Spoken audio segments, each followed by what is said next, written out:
What we're finding in our dealings day to day with broadcasters is that around the world, more and more people are telling me that SMS is falling off a cliff. Now, the engagement with SMS has been it's really meaningful.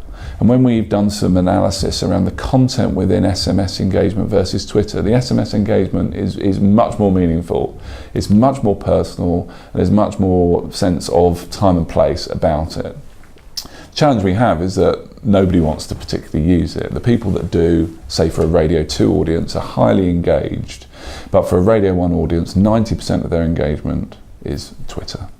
So therein lies either an opportunity or not, but this is a global phenomenon. In German markets, the broadcasters I talk to there are saying we don't offer SMS as a communication channel. It's too clunky, it's too costly, we need people to run it, it's regulation, it's compliance. So, what my mission or our mission in terms of the media division of IMI now is to make that social channel monetizable potentially, but more meaningful, get better data from it, and ultimately potentially build up a better sort of a loyal following through the data that social media can glean. It's the holy grail, monetizing social. In fact, I was with a commercial broadcaster yesterday and they asked me the same question. It was, look, so what? Twitter's great, okay, yes, people are engaging with us, but so what? Show me the money.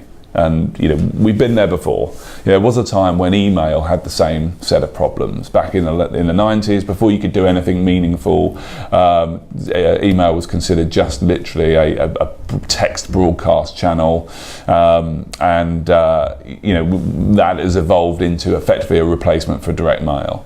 I think ultimately Twitter will become a mechanism to drive revenue through payments.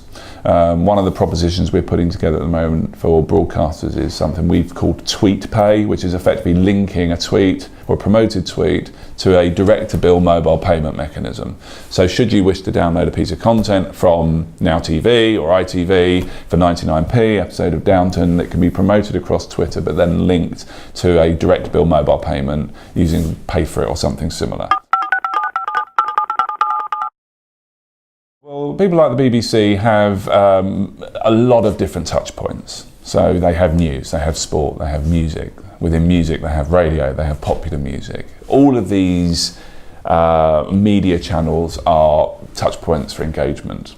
So the way we've approached working with public service broadcasters is to be able to provide a universal platform so that it's not specific to radio, not specific to TV. It acts as a hub so that any piece of user-generated content that emanates from the wider market or the audience in this context is ingestible in a very, very simple way. All the engineering's done on the back end, all the complex engineering is there, but to do something simply for an organisation with potentially 4,000 or 5,000 users is actually quite hard technically. So we've invested in the back-end engineering to ensure that everybody at someone like the BBC could use this service on the fly and have an instance of it with very little training and very rapid time to market.